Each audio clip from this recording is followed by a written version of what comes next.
Siapa sangka, secangkir kopi dari pedalaman Kalimantan mampu mengubah segalanya? Seorang kakek renta yang selama ini hidup dalam bayang-bayang usia, tiba-tiba menjadi pria perkasa setelah meminum kopi warisan leluhur Dayak. Tubuhnya bugar, langkahnya gagah, hingga menarik perhatian seorang poluan muda yang awalnya hanya penasaran, namun perlahan terlena oleh aura ketenangannya. Tapi kisah ini bukan sekadar soal kekuatan gaib, melainkan tentang cinta yang menembus batas logika, usia, dan norma. Di antara uap kopi dan bisik hutan, tumbuh sebuah kisah yang akan membuat hatimu hangat dan mata berkaca. Siapkah kamu menyeduh cinta dalam secangkir kopi? Di tengah lebatnya hutan Kalimantan, hiduplah seorang kakek bernama Tamun. Ia tinggal di sebuah gubuk sederhana, dikelilingi kayu-kayu ulin dan damar yang ia kumpulkan sejak muda. Usianya telah mencapai 74 tahun, namun ia masih harus memanggul beban berat setiap hari demi menjual kayu ke pasar. Tubuhnya kurus, kulitnya keriput, dan jalannya tertatih. Oleh warga desa, ia sering dipanggil kakek jompo, bukan karena usia semata, tapi karena kelemahannya yang dianggap sudah tak berguna oleh kebanyakan orang. Namun, di balik semua itu, Tamun memiliki tekad kuat untuk terus hidup mandiri. Suatu malam, ketika langit dipenuhi cahaya purnama dan kabut tipis menyelimuti hutan, terdengar langkah kaki aneh di luar gubuk. Tamun yang terlelap mendadak terbangun oleh suara ketukan halus di pintu bambunya. Dengan rasa was-was, ia membuka pintu dan mendapati sosok pria tua berpakaian adat Dayak berdiri membawa kendi kecil dan segenggam daun kering. Pria itu mengenalkan diri sebagai Dukun Gantar, sosok legendaris yang konon hanya muncul ketika alam hendak memberi pesan kepada manusia terpilih. Tanpa banyak bicara, ia menyerahkan kendi berisi cairan hitam pekat yang disebutnya kopi leluhur. Dukun Gantar hanya meninggalkan satu pesan, minum ini hanya saat bulan purnama. 1 teguk cukup. Tubuhmu akan berubah, tapi jangan sia-siakan kesempatan kedua. Tanpa sempat bertanya lebih jauh, kakek Tamun melihat dukun itu lenyap di telan kabut. Ia memandangi kendi tersebut dengan penuh tanda tanya. Kopinya terlihat biasa saja, tapi aromanya sangat kuat dan menyengat hidung. Ia menyimpannya di sudut dapur dan melanjutkan hidup seperti biasa, meski rasa penasaran terus menghantui pikirannya. 7 malam kemudian, tepat saat bulan kembali penuh, Tamun merasa tubuhnya sangat lelah. Hari itu ia memikul 2 batang kayu besar dari hutan ke pasar dan hampir pingsan di perjalanan. Di malam yang sunyi, tanpa listrik, ia memandangi kendi kopi itu lagi. Dalam hati, ia bertanya-tanya apakah hidupnya bisa berubah. Dengan gemetar, ia menuangkan seteguk ke dalam batok kelapa. Begitu diminum, rasanya getir, panas, dan membuat lidahnya kebas. Tapi beberapa detik kemudian, dadanya terasa hangat dan aliran darahnya seperti dipompa ulang oleh mesin tak kasat mata. Tubuhnya bergetar hebat. Ia terhuyung lalu jatuh tertidur di lantai bambu. Saat pagi menyingsing, ia terbangun dengan perasaan yang belum pernah ia alami sejak usia 30-an. Tulangnya terasa ringan, punggungnya tak lagi sakit, dan penglihatannya lebih tajam dari biasanya. Dengan penuh semangat, ia berdiri dan langsung berjalan tanpa tongkat. Ia mencoba mengangkat kayu ulin seberat 30 kg, yang biasa ia seret sambil mengerang, dan kali ini bisa diangkat dengan satu tangan. Tak hanya itu, ia merasakan perubahan aneh pada tubuhnya. Otot-otot yang sebelumnya kendor menjadi kencang, dan kulitnya tampak sedikit lebih segar. Ia bahkan melihat rambut putihnya mulai menghitam di beberapa bagian. Tamun tak percaya dengan apa yang terjadi. Ia menjerit kecil, namun dengan tawa kegirangan. Ia segera memikul kayu dan berjalan ke pasar dengan langkah ringan seperti pemuda yang baru merantau. Sesampainya di pasar, semua orang tercengang melihat perubahan drastis pada si kakek. Pedagang jamu yang biasa mengejeknya kini menatap dengan heran. Beberapa pemuda yang dulu membantunya kini menyingkir malu saat melihat si kakek mengangkat kayu sendirian tanpa bantuan. Bahkan, beberapa ibu-ibu penjaga warung mulai berbisik satu sama lain, heran dan penasaran dengan rahasia stamina barunya. Tapi Tamun hanya tersenyum. Ia merasa hidup kembali. Warga pasar mulai bertanya-tanya, apa yang menyebabkan perubahan itu? Ada yang menduga Tamun meminum jamu kuat dari dukun laut. Ada pula yang mengira ia memakai susuk muda. Isu berkembang liar. Namun, Tamun memilih diam. Ia tidak ingin menjelaskan tentang kopi dari dukun Gantar, karena ia sendiri belum sepenuhnya paham kekuatan sesungguhnya dari ramuan itu. Ia hanya tahu, tubuhnya kini jauh lebih kuat dari sebelumnya, dan ia menikmatinya. Malam harinya, ketika ia pulang ke gubuk, suara-suara dari luar rumah makin ramai. Anak-anak kecil mengintip, Para tetua kampung mulai berdatangan pura-pura pinjam cangkul, hanya untuk mengamati. Tapi Tamun hanya duduk di depan tungku, menatap kendi kopi yang masih tersisa setengah. Dalam hati ia tahu, apapun yang telah ia minum bukanlah sekadar kopi biasa. Itu adalah ramuan dari dunia lain, dan ia baru saja membuka pintu menuju kehidupan yang berbeda dari sebelumnya. Sejak keajaiban kopi Dayak mengubah tubuh renta kakek Tamun, suasana di pasar tradisional berubah drastis. Kehadiran Tamun yang dulu dianggap remeh kini jadi pusat perhatian. Ia berjalan cepat, memikul beban berat, bahkan membantu pedagang lain tanpa keluhan. Para penjajah dan pembeli yang awalnya menertawakannya kini justru terpukau. Beberapa bahkan dengan malu-malu mencoba mengajak Tamun bercanda, meski si kakek hanya membalas dengan senyum tipis dan anggukan. Setiap langkahnya seolah menciptakan desas-desus baru. Tak butuh waktu lama, cerita tentang kakek Jompo yang kembali muda menyebar ke 5 kecamatan sekitarnya. Warga mulai menyebutnya si jantan dari pedalaman atau kakek sakti dari kayu ulin. Bahkan, beberapa orang menyangka Tamun melakukan perjanjian dengan jin hutan. Ada pula yang menyebarkan rumor bahwa ia mandi di Sungai Keramat dan memakan akar ginseng Dayak langka. Padahal, kakek itu hanya meminum kopi dari kendi kecil yang kini tersimpan rapi di balik rak dapurnya. Di balik semua kehebohan itu, seorang polisi wanita bernama Bribtu Ayu yang sedang bertugas di wilayah pasar, mendengar percakapan ibu-ibu tentang kakek misterius yang tiba-tiba tampak gagah dan bertenaga seperti lelaki muda. Awalnya ia mengira itu hanya bualan pasar yang biasa terjadi setiap pekan. Namun rasa ingin tahunya meningkat saat salah satu pedagang memberitahukan bahwa Tamun mampu mengangkat 2 karung beras 50 kg tanpa bantuan. Ayu pun memutuskan melihat langsung sosok itu di sela patroli sore. Saat pertama kali melihat Tamun, Ayu mengira pria itu baru berusia 50-an tahun. Postur tubuhnya tegap, wajahnya bersih, dan senyum ramahnya menyebar aura ketenangan. Namun ketika ia diberitahu bahwa pria itu sebenarnya sudah 74 tahun, Ayu membelalakan mata. Ia bahkan tak bisa menyembunyikan keterkejutannya dan terus mengamati dari kejauhan. Entah kenapa, ada sesuatu dalam diri kakek itu yang terasa berbeda, bukan sekadar kuat, tapi seolah memancarkan energi maskulin yang sulit dijelaskan. Hari berikutnya, Ayu sengaja datang lagi ke pasar dengan dalih patroli, tapi sebenarnya ingin menyaksikan sendiri keajaiban itu untuk kedua kalinya. Kali ini, Tamun menyapanya langsung. "Mbak polisi, kelihatan capek. Mau singgah minum?" ucapnya dengan suara dalam namun lembut. Ayu kaget, tapi menerima ajakan itu karena merasa tidak sopan menolak warga. Ia dibawa ke sebuah warung kecil tempat Tamun biasa beristirahat. Di sana, Tamun menyuguhkan kopi buatan sendiri, bukan dari kendi sakti, tapi hasil racikan pribadinya. Mereka berbincang lama, membahas soal pasar, hutan, bahkan masalah kriminal di desa. Ayu merasa nyaman, dan secara tak sadar ia memandangi wajah Tamun cukup lama. Ia mencoba menyangkal perasaan aneh yang mulai muncul, karena jelas ini tidak normal. Ia adalah seorang aparat, dan pria itu adalah seorang kakek. Namun rasa penasaran semakin besar. Apa yang membuat Tamun begitu berbeda dari pria sebayanya, bahkan dari lelaki-lelaki muda sekalipun? Seusai pertemuan itu, Ayu merasa pikirannya kacau. Ia berusaha fokus pada pekerjaannya, tapi wajah dan suara kakek Tamun terus terbayang. Saat ia bercerita pada temannya di kantor, rekan-rekannya malah tertawa dan menyebutnya polwan spiritual yang jatuh cinta pada kakek sakti.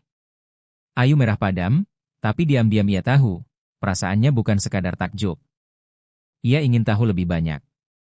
Bukan hanya soal kopi, tapi tentang siapa Tamun sebenarnya. Hari ketiga, Ayu mulai mengikuti Tamun secara diam-diam saat pria tua itu pulang ke hutan. Ia menyembunyikan motornya dan berjalan kaki melewati rimbunnya pepohonan.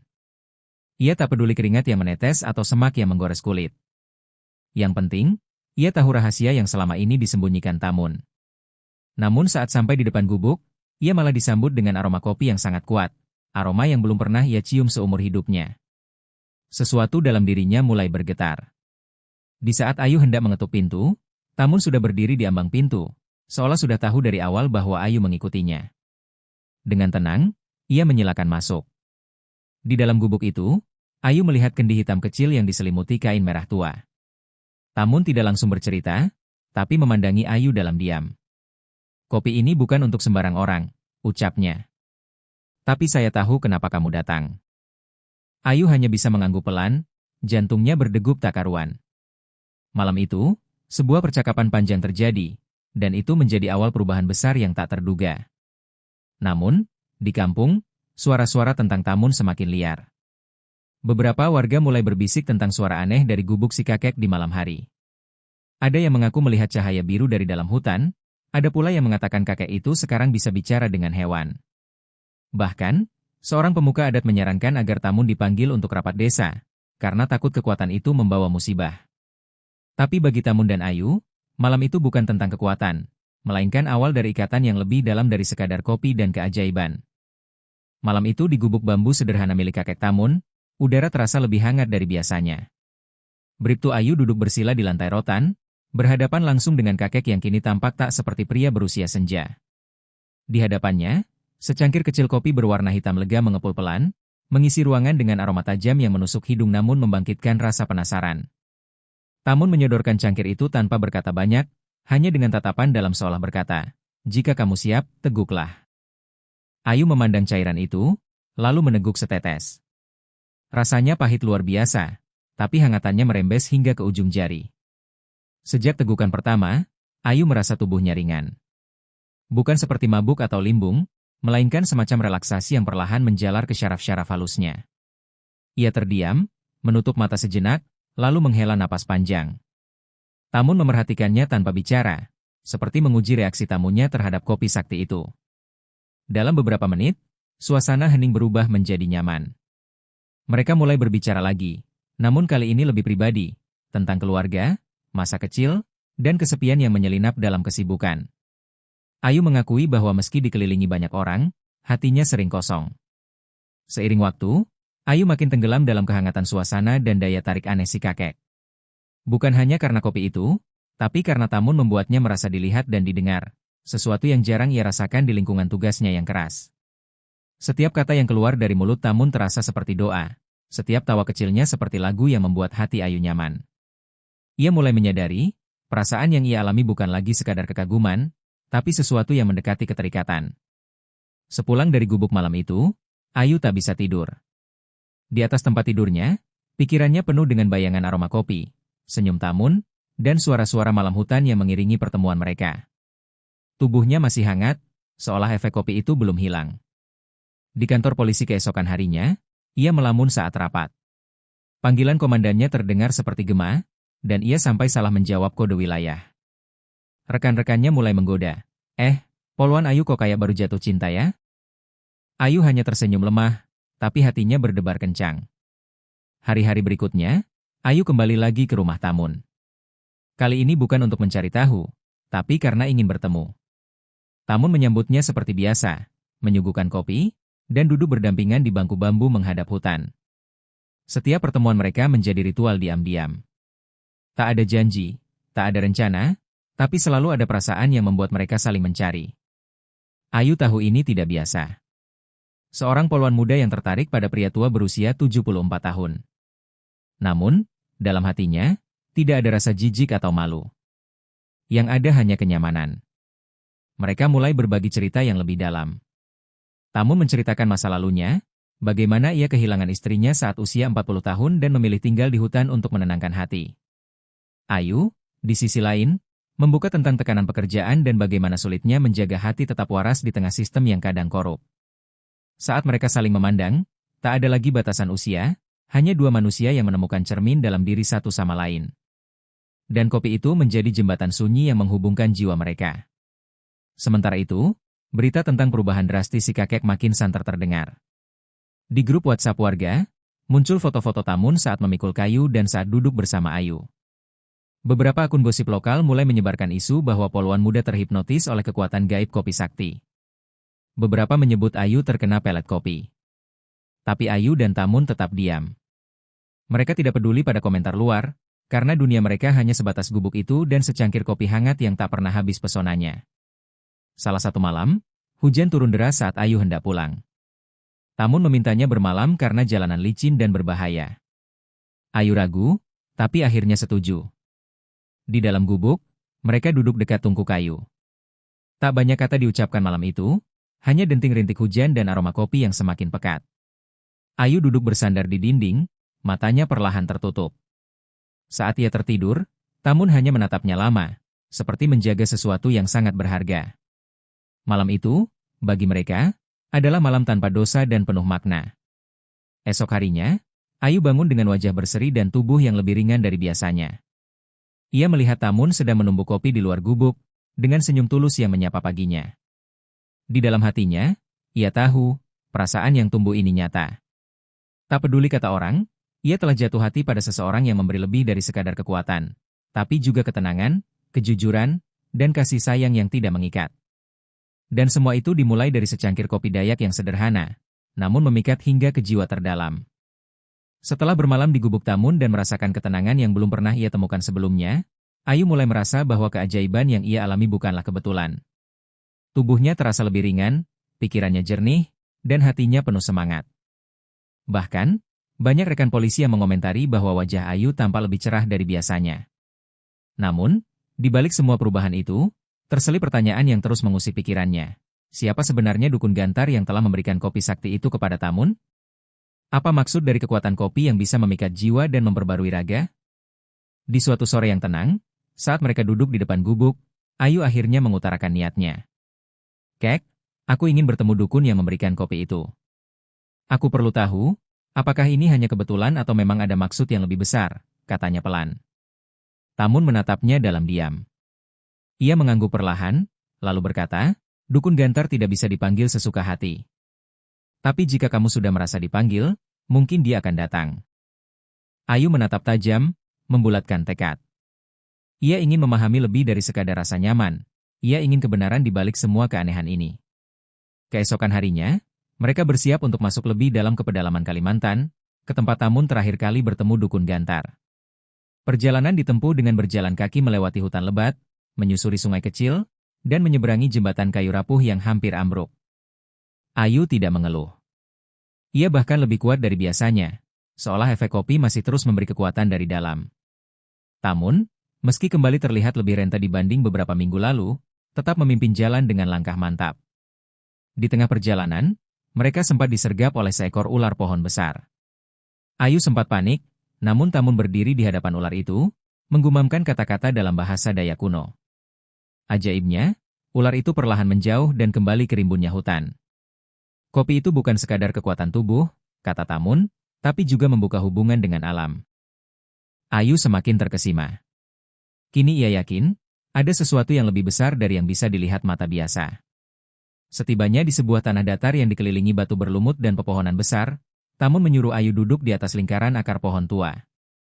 "Disinilah aku menerima kopi itu," ucapnya. Mereka menyalakan api kecil dan menunggu. Waktu berlalu, langit mulai gelap, dan suasana berubah mencekam. Angin berdesir membawa aroma kayu basah, dan suara burung malam terdengar seperti mantra. Tiba-tiba, dari balik kabut, muncul sesosok pria tua berjubah hitam dengan hiasan kepala bulu elang. Dukun gantar muncul tanpa suara, seolah menyatu dengan alam sekitarnya. Matanya tajam dan sorotnya menembus hati. Ia berjalan mendekat tanpa menyapa, lalu duduk di hadapan mereka. Ayu menahan napas. Dukun itu mengeluarkan kendi kecil yang serupa dengan milik Tamun dan meletakkannya di tengah-tengah mereka. "Kalian berdua telah disatukan oleh kopi, tapi belum tentu ditakdirkan untuk bersama," ucapnya pelan. Kata-katanya menusuk, seolah tahu apa yang dirasakan Ayu. Dukun gantar mulai bercerita bahwa kopi itu adalah peninggalan leluhur Dayak Maanyan, hanya diberikan pada orang yang dianggap memiliki kekosongan jiwa dan keinginan tulus untuk bangkit. Kopi ini menyambungkan manusia dengan roh penjaga hutan. Tapi setiap tegukan membawa harga. Tubuh mungkin kuat, tapi jiwa bisa ketagihan pada hal-hal yang tak terlihat, lanjutnya. Ayu menunduk, mencoba mencerna makna kata-katanya. Tamun hanya diam, wajahnya menegang, seperti pernah merasakan dampak dari peringatan itu. Gantar kemudian meletakkan 2 daun kering berbentuk hati di tangan mereka. "Jika kalian memilih untuk bersatu sebagai manusia biasa, maka kekuatan kopi akan meninggalkan kalian. Tapi jika ingin mempertahankan kekuatan, maka kalian harus hidup terpisah, saling mencintai dalam diam." Ayu menatap Tamun dengan mata berkaca. Ia tak tahu apa yang lebih berat, kehilangan cinta atau kehilangan keajaiban.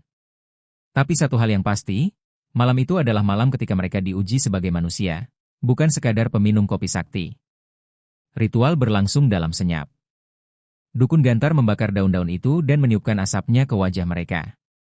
Aroma kopi, akar wangi, dan tanah basah memenuhi udara. Setelah beberapa saat, dukun itu berdiri dan berkata, pilihan kalian akan terlihat dalam waktu dekat. Tapi apapun yang terjadi, jangan sesali rasa yang pernah tumbuh. Lalu ia menghilang dalam kabut, meninggalkan mereka berdua duduk dalam hening. Tak ada kata yang diucapkan, hanya genggaman tangan yang erat, seperti janji yang tak perlu diucapkan. Malam itu, Ayu dan Tamun kembali ke gubuk dengan hati berat. Mereka telah melihat sisi dalam dari keajaiban yang selama ini terasa manis. Bukan lagi sekadar kopi, tapi pilihan hidup yang tak mudah. Di antara cinta dan kekuatan, mereka tahu tak ada jalan yang benar-benar sempurna. Namun mereka juga sadar, kadang yang paling sakti bukanlah ramuan, melainkan keberanian untuk mencintai dengan tulus meski tahu akhir cerita tak selalu bahagia. Setelah perjalanan spiritual bertemu dukun Gantar, suasana hati Ayu dan Tamun berubah drastis. Mereka kembali ke gubuk dalam keheningan yang panjang. Tak ada lagi percakapan ringan tentang kopi atau hutan. Yang tersisa hanyalah beban keputusan yang kini menggantung di antara mereka. Tamun lebih banyak termenung, duduk di depan tungku dengan mata kosong. Ayu, meski tetap hadir, tak bisa menyembunyikan gundah yang mengusik batinnya. Ia tahu waktunya membuat pilihan, antara cinta dan kekuatan, antara rasa dan takdir. Beberapa hari kemudian, desa kembali heboh. Wartawan dari media lokal datang karena kisah kakek sakti yang bikin poluan jatuh cinta viral di media sosial. Foto-foto Tamun dan Ayu saat duduk berdampingan di pasar beredar luas. Netizen berspekulasi liar.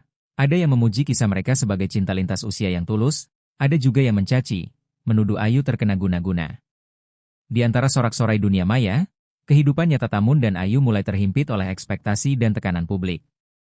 Ayu pun mendapat panggilan dari komandannya di kantor kepolisian. Ia dipanggil untuk menjelaskan hubungannya dengan warga yang kini jadi bahan perbincangan nasional. Ayu menjelaskan dengan tenang, namun dalam hatinya bergolak. Ia tahu, integritas sebagai polisi dipertaruhkan. Komandannya bahkan menyarankan agar Ayu meminta mutasi keluar daerah demi meredam isu. Sementara itu, Tamun mendengar kabar tersebut dari warga pasar. Ia termenung, merasa bahwa kehadirannya justru menjadi beban bagi wanita yang dicintainya. Malam itu, Tamun mengajak Ayu bicara empat mata. Dengan suara parau, ia berkata, kalau dengan menjauh dariku kamu bisa hidup tenang, pergilah, Ayu. Jangan pikirkan aku. Namun Ayu hanya menatapnya dalam, menggenggam tangan renta itu erat, dan menjawab, Kek, hidup ini singkat. Aku bukan takut kehilangan jabatan. Aku takut kehilangan kesempatan mencintai orang yang membuatku merasa utuh. Mata Tamun berkaca-kaca. Ia tak menyangka, di usianya yang senja, masih ada wanita yang mencintainya dengan tulus. Tapi malam itu juga, Tamun mengambil keputusan yang berat. Ia menyelinap keluar dari gubuk dan pergi ke hutan sendirian membawa kendi kopi. Ia ingin mengembalikannya ke tempat semula, tempat dukun Gantar memberikannya. Ia tahu, selama kopi itu masih ada, ia dan Ayu tak akan bisa hidup bebas. Ia menyusuri jalur sunyi, dan di bawah pohon tua, ia mengubur kendi sakti itu. Dalam bisikan doa, ia memohon agar hidupnya dikembalikan menjadi manusia biasa. Biarlah aku tua dan lemah, asal dia bisa bahagia, gumamnya. Esok paginya, Ayu panik mendapati gubuk kosong. Ia menyusul ke dalam hutan, dan menemukan Tamun terduduk lemas, napasnya berat, tubuhnya mulai terlihat kembali seperti dulu. Rambut memutih, pundak membungkuk, tangan gemetar. Ayu menangis dan memeluk tubuh Tamun yang kini rapuh kembali. Tapi Tamun justru tersenyum, aku bahagia, Ayu. Aku telah memilih. Sekarang, saatnya kamu memilih pula. Kata-kata itu membuat hati Ayu terbelah dua, antara merawat Tamun yang makin lemah, atau menerima kenyataan bahwa hubungan ini tak bisa bertahan dalam dunia yang terus menuntut normalitas. Beberapa hari kemudian, keduanya kembali ke kampung, namun kini situasinya berbeda. Tamun bukan lagi kakek sakti, tapi dihormati sebagai tokoh bijak. Banyak warga yang datang meminta nasihat, bukan sekadar ingin tahu tentang kopi ajaib. Mereka menganggapnya sudah menyatu dengan alam dan memiliki kedalaman spiritual. Ayu memilih mengundurkan diri dari kepolisian secara resmi. Ia menulis surat pengunduran diri dengan alasan pribadi, lalu membuka sebuah kedai kecil di pinggir kampung, dekat gubuk Tamun. Kedai itu ia beri nama Kopi Leluhur, sebagai penghormatan atas perjalanan yang mereka lalui. Namun kopi yang disajikan bukanlah kopi ajaib. Hanya biji biasa yang dipanggang dengan kayu, namun penuh cinta dalam proses penyeduhannya. Anehnya, Pelanggan yang datang tetap merasa tenang dan nyaman setelah meminumnya. Seolah, cinta dan ketulusan yang diseduh di balik cangkir itu lebih mujarab daripada ramuan apapun. Tamun sering duduk di pojok kedai, tersenyum menyambut pelanggan dan memberi cerita kepada siapapun yang mau mendengar. Namun di dalam hati Ayu, selalu ada rasa was-was, akankah waktu mengizinkan mereka lama bersama? Tamun kini melemah, usianya menua dengan cepat seiring hilangnya kekuatan kopi. Namun, Ayu tetap setia. Ia tahu bahwa ia telah memilih jalan yang tak mudah. Tapi di balik kesederhanaan hidup mereka, tersimpan keteguhan cinta yang tak tergoyahkan. Bukan karena kekuatan luar biasa, tapi karena keberanian untuk setia meski tak sempurna. Dan cinta itu, diseduh dari secangkir kopi yang pernah datang dari dunia yang tak kasat mata. Kehidupan di kampung tampak berjalan seperti biasa, namun bagi Tamun dan Ayu, segalanya telah berubah. Mereka bukan lagi hanya kakek penjual kayu dan poluan patroli pasar. Mereka kini dikenal sebagai pasangan yang memilih jalur berbeda dari kebanyakan orang. Jalur cinta yang diwarnai oleh misteri, pengorbanan, dan keikhlasan. Tamun yang dulu dipandang sebelah mata kini dihormati, bukan karena kekuatan ajaibnya, tetapi karena kebijaksanaan dan keteguhan hatinya. Warga kerap menyapanya, kakek leluhur, sebagai penghormatan akan kisah yang telah menginspirasi banyak orang. Kedai, kopi leluhur, yang dibuka Ayu menjadi magnet bagi warga dan pelancong yang penasaran dengan kisah mereka. Setiap cangkir kopi diseduh Ayu dengan tangan sendiri, menggunakan cara tradisional yang diajarkan Tamun. Tak ada bahan rahasia, tak ada mantra, hanya air bersih, biji kopi asli hutan, dan ia tulus saat menuangkannya. Namun anehnya, para pengunjung merasa lebih damai, lebih lega, bahkan ada yang mengaku sembuh dari kegelisahan setelah duduk sejenak di sana. Kedai itu perlahan-lahan menjadi tempat curhat, tempat merenung, dan tempat menyulam kembali harapan yang terurai oleh hidup. Tamun sendiri lebih banyak menghabiskan waktu di sudut kedai, membaca buku tua, menulis di kertas lusuh, atau sekadar memandangi pepohonan di kejauhan. Ia sudah tak sekuat dulu. Jalannya perlahan, kadang harus dibantu tongkat, dan sesekali batuk panjang membelah senyap. Tapi dalam setiap kalimat yang ia ucapkan, terasa dalam dan menyentuh.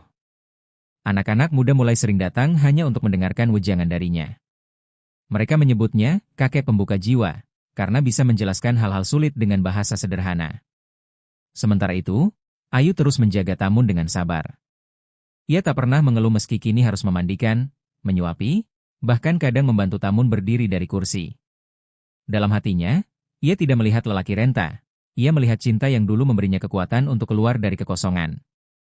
Ia ingat betul malam ketika Tamun menyerahkan kembali kendi kopi kepada alam. Itu adalah momen ketika cinta mereka melebihi godaan kekuatan. Dan ia tahu, cinta seperti itu tidak akan pernah bisa diukur dengan waktu atau tenaga.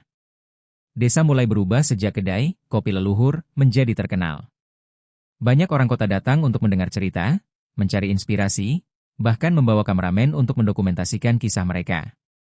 Beberapa produser film menawarkan untuk mengangkat kisah mereka ke layar lebar. Namun Ayu menolak. Cinta kami bukan untuk dijual, katanya tegas.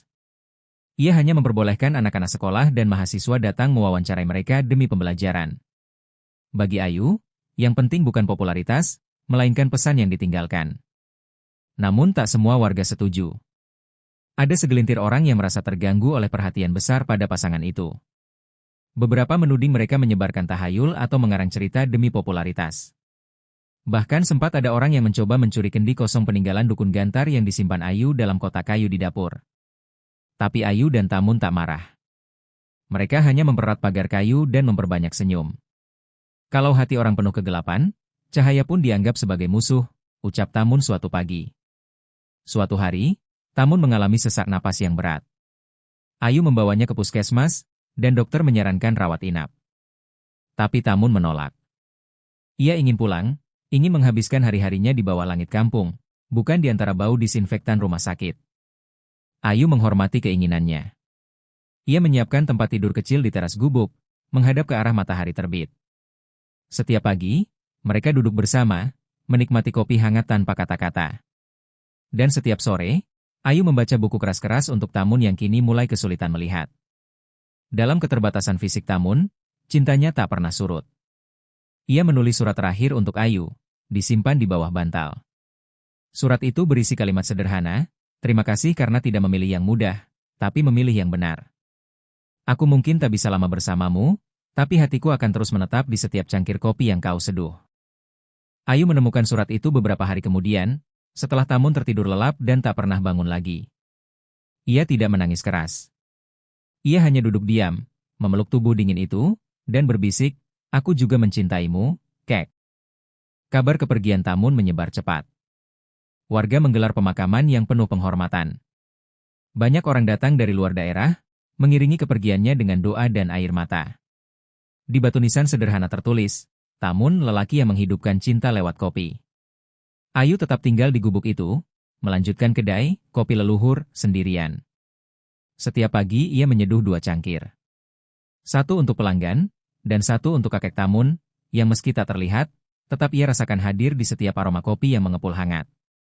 Bertahun-tahun berlalu sejak kepergian Tamun, namun nama dan kisahnya tetap hidup di hati banyak orang. Kedai kopi leluhur kini menjadi lebih dari sekadar tempat menikmati kopi. Ia menjadi rumah kenangan, museum hidup dari kisah cinta yang tulus, dan tempat berteduh bagi jiwa-jiwa yang lelah oleh dunia. Ayu yang kini telah beruban, tetap berdiri di balik tungku tanah liat, menyeduh kopi dengan tangan yang tak lagi sekuat dulu, tapi lebih bijak dari siapapun. Di matanya, setiap cangkir kopi adalah doa, untuk mereka yang pernah mencinta dan kehilangan. Banyak yang datang hanya untuk mendengar Ayu bercerita. Anak-anak sekolah, penulis, hingga petualang spiritual duduk bersila mendengarkan kisah tentang kakek jompo yang mengalahkan usia, tentang kopi Dayak yang menguatkan tubuh dan menyatukan 2 jiwa. Ayu tidak pernah membesar-besarkan cerita itu. Ia selalu mengakhiri setiap kisah dengan kalimat yang sama, "Kopi kami biasa saja. Tapi cinta kami luar biasa." Kalimat itu menjadi semacam mantra bagi siapa saja yang sedang kehilangan arah dalam hidupnya. Di sudut kedai, sebuah rak kayu kecil menyimpan kendi kosong peninggalan dukun Gantar, yang tak pernah lagi muncul sejak malam terakhir di hutan. Kendi itu kini menjadi simbol, bukan karena kekuatannya, melainkan karena keberanian Tamun untuk mengembalikannya. Banyak orang bertanya apakah Ayu pernah mencoba meminum lagi dari kendi itu. Ia hanya tersenyum, lalu menjawab, "Kekuatan yang kami butuhkan tidak ada di dalam kendi. Tapi dalam keputusan yang kami buat, untuk saling memilih, walau dunia tak setuju." Ayu hidup sendiri di rumah yang dulunya mereka tempati bersama. Setiap pagi, ia menatap kursi kosong tempat Tamun biasa duduk. Kadang ia berbicara pelan, seolah Tamun masih di sana, mendengarkan. Tidak ada rasa kehilangan yang menyakitkan lagi, hanya kerinduan yang berubah menjadi kekuatan. Ia menanam bunga kemboja di depan rumah, dan setiap mekarnya mengingatkannya pada senyum Tamun yang selalu tulus dan tenang. Tahun demi tahun berlalu, namun tidak ada yang berubah dari cara Ayu menyeduh kopi. Ia menolak mesin modern, tetap menggunakan alat sederhana. Katanya, kopi sejati tidak dibuat oleh mesin, tapi oleh tangan dan hati. Banyak yang datang ingin membuka cabang kedai di kota besar, tapi Ayu menolak. Ia tak ingin cinta mereka dijadikan komoditas. Biarkan kisah ini tetap tinggal di tempat di mana ia tumbuh. Di tanah yang basah oleh hujan hutan dan aroma dedaunan pagi. Namun Ayu tak pernah menutup diri. Ia menjadi tempat berlindung bagi siapapun yang datang dengan luka di hati. Ia mendengarkan cerita perceraian, pengkhianatan, kematian, dan kebimbangan. Lalu ia menyuguhkan secangkir kopi panas, dan mengajak bicara tentang kesabaran, tentang waktu, dan tentang bagaimana cinta tidak selalu datang dalam bentuk yang kita harapkan. Banyak yang pulang dari kedainya dengan hati lebih ringan, dan mata yang lebih basah. Suatu hari, seorang pemuda bertato datang dari kota.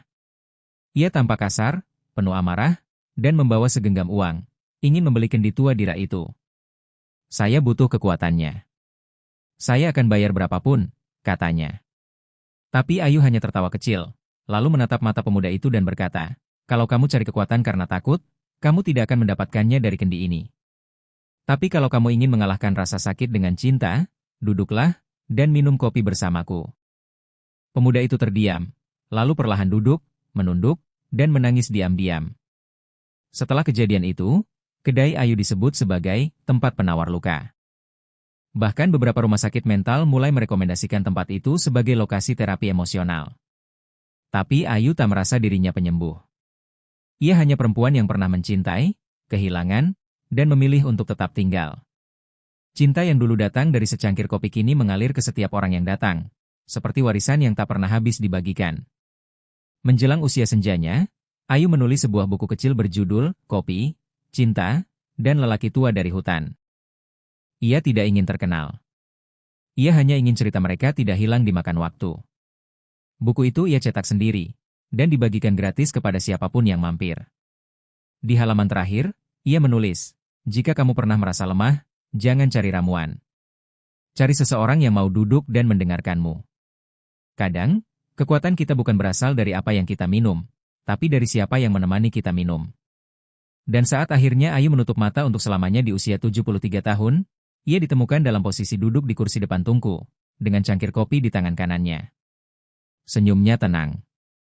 Di hadapannya, 2 cangkir telah diseduh, satu untuk dirinya, dan satu lagi untuk Tamun.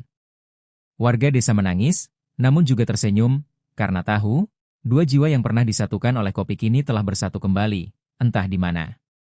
Dan kedai, kopi leluhur, tetap berdiri, diteruskan oleh anak-anak muda yang pernah mendengar kisah itu, dan kini meneruskannya, satu cangkir ke satu hati lainnya.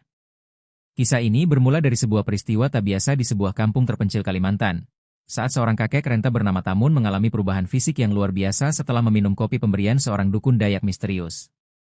Dari sosok lemah dan tak berdaya, Tamun menjelma menjadi lelaki kuat dan berwibawa, sehingga mengundang decak kagum sekaligus kecurigaan dari masyarakat sekitarnya. Transformasi ini bukan hanya menyentuh fisiknya, namun juga jiwanya. Ia menjadi lebih tenang, penuh kebijaksanaan, dan memiliki daya tarik yang tak bisa dijelaskan oleh logika semata. Perubahan itu kemudian mempertemukannya dengan Bribtu Ayu, seorang poluan muda yang awalnya hanya penasaran, namun lama-kelamaan terjebak dalam ketenangan dan aura magis yang terpancar dari Tamun. Ketertarikan yang tumbuh perlahan berubah menjadi cinta yang tak biasa, lintas usia, lintas logika, dan lintas batas sosial. Namun cinta itu tak datang tanpa harga. Mereka harus menghadapi tekanan masyarakat, godaan duniawi, dan pergulatan batin yang dalam tentang arti sejati dari kebersamaan. Dalam pencarian makna dari kekuatan kopi sakti itu, Ayu dan Tamun bertualang ke dalam hutan, menemui dukun gantar yang mengungkapkan bahwa ramuan itu hanya diberikan kepada mereka yang kosong hatinya namun tulus niatnya. Di sana mereka diuji, apakah akan mempertahankan kekuatan dan hidup terpisah, atau kehilangan keajaiban demi bisa saling memiliki. Tamun memilih menyerahkan kembali kendi kopi itu demi cinta dan keikhlasan, kembali menjadi manusia biasa, dan Ayu memilih tetap bersamanya, meski harus merawat lelaki tua yang perlahan melemah. Kisah mereka menimbulkan kehebohan dan ketidaksetujuan di tengah masyarakat, namun juga menjadi inspirasi yang menyentuh banyak jiwa. Ayu melepas seragam poluannya, membuka kedai kecil, kopi leluhur, dan hidup sederhana bersama Tamun. Dalam kesederhanaan itu, cinta mereka tumbuh tak seperti api yang membara, tapi seperti bara yang hangat dan abadi. Ketika Tamun akhirnya meninggal dalam pelukan cinta Ayu, ia meninggalkan lebih dari sekadar kenangan.